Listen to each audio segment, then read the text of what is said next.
Jam kerja sehari itu 12 jam. 120 kali 12 jam ada 144 porsi. Yang itu kadang Anda semua tahu tidak pernah lihat warung yang 120 porsi itu penuh terus. Tapi tak hitung, anggap ini setiap jam tetap penuh. Tetap makan gonta-ganti orang. Maka bagaimana kalau ini dihitung omsetnya, umpama ini 31.500, maka akan menciptakan omset berapa Bapak Ibu? Mohon dibantu Mas Nafa. 1.440 deh, nggak usah ada bulatnya, kali 31.500 umpama.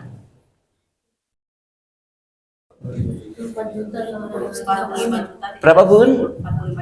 Nah, kurang lebihnya 45 juta. Untuk mendapatkan 45 juta itu perlu waktu jam 10 sampai jam 10 lagi atau 12 jam. Sekarang saya akan bandingkan bagaimana nasi box ini bisa dikerjakan setengah waktunya kita kerja 10 sampai 12. Contoh, nanti boleh tanya detail juga. Pak Cahyo membuat proses produksi 1440 box ini itu hanya dimulai dari jam 6 sampai 10.30. Karena harus mampu. Kenapa harus mampu? Karena mereka yang meeting, yang rapat di mana-mana itu mereka akan makan di jam 11.30 baru itu closing meetingnya. Nah, maka dari 10.30 ke 11.30 ada jarak 1 jam itu adalah waktu delivery. Nah, kalau aku ini totalnya berapa jam ya? 4,5 jam atau mungkin 5 jam Mas. Maka ini 5 jam, ini 12 jam, pencapaiannya sama. Saya bisa mencapai seperti ini. 145 box, dan itu sudah biasa. 2.000, 3.000, 1.000, itu biasa, nggak pakai lama-lama. Karyawan saya bangunnya setelah subuh, tidur lagi setengah 7 baru mulai prepare. Gitu. Maka ada waktu setengah hari sampai jam 12 siang sampai closing jam 10. Ini nunggu ojol dateng, nunggu rombongan yang dulu kuliah di sana karena harganya udah mahal, ngajak keluarga sama cucunya makan.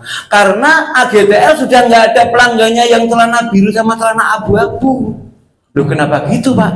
Harga ayamnya aja satu potong 24.000 Bapak Ibu. Harga satu potong ayam AGTL itu 24.000 hanya ayam lalap sambal. Kalau dada 24.500. Loh, kok mahal Pak? Itu kan Jakarta. Bapak cerita, lah kalau aku di Bekasi, aku di Bogor, kan nggak kebeli orang. Gitu ya?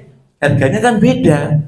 Nanti karena di pinggiran harganya lebih murah, terus bahan bakunya mudah didapat, harganya panjenengan semua sesuaikan di lingkungan panjenengan. Patokannya apa Pak Cahyo? Ngambil range harganya pecel lele aja deh.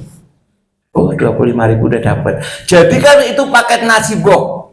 Yang penting Anda tahu food cost-nya berapa satu box. Atau rumus kulinernya suka pakai kaldu. Ada yang tahu kaldu istilahnya? Kali 2. Jadi kalau modal HPP-nya itu 10.000, Anda jual 20.000. Kan untungnya 100%. Nanti kan ada overhead sekian persen. Ya sisanya masih gede banget. Sepakat? Jadi nanti Anda tidak harus membuat harga yang seperti Pak Cahyo punya, tapi bikinlah harga sesuai di lingkungan market Anda. Yang penting kaldu kali 2. Tahu food cost-nya, tahu harga jualnya. Namun Anda bisa pesan banyak kalau Anda tidak tahu dasar suksesnya nasi box itu bagaimana, Anda bisa kejebak dan buntutnya menjadi merugi.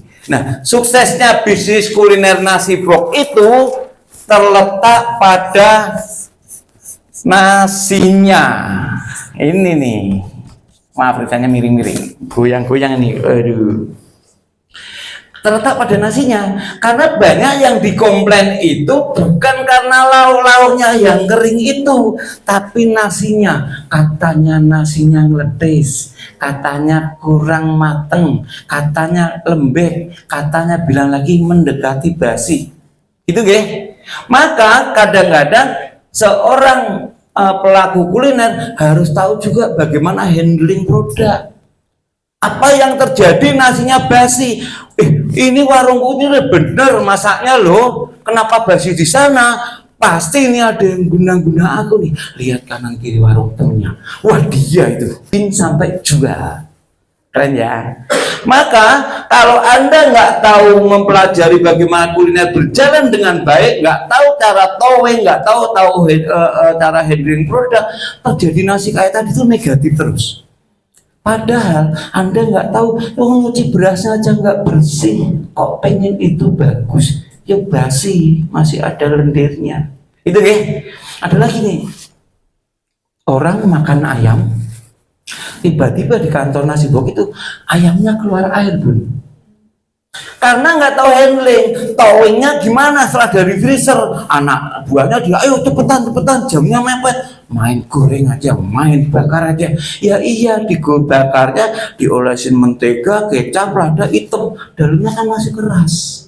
Sampai sana mencair, salah lagi anak buah, nyalahkan orang lagi, katanya dia tuh gimana mau maju kalau dikit-dikit nyalakan karyawan, nyalakan tetangga yang kelihatan rame. Harusnya pengusaha itu berpikir positif, kalau mau tidur mikir, wah besok promosi apa ya yang enak ya, atau aku modifikasi menu ya. Orang-orang negatif itu selalu lihat kanan kiri gini, awas nih, tak bales nih, besok tak bales, kamu pasti nggak ngerjain aku nih. Aduh, bisa maju-maju kalau gitu. Kamu tidur lagi mikir lagi, wah gua sepi, dia yang ngerjain aku nih, dia ramai terus. Nah itulah yang harus dirubah pola pikirnya. Positif terus, yakin terus, berinovasi terus, cari solusi yang terbaik, jangan banyak pikiran negatif. Oke? Nah, maka pesanan nasi bok itu menarik sekali untuk dikerjakan agar Anda makin simpel kayak tadi. Waktunya pendek, yang punya restoran bisa menaikkan omsetnya dengan nasi bok.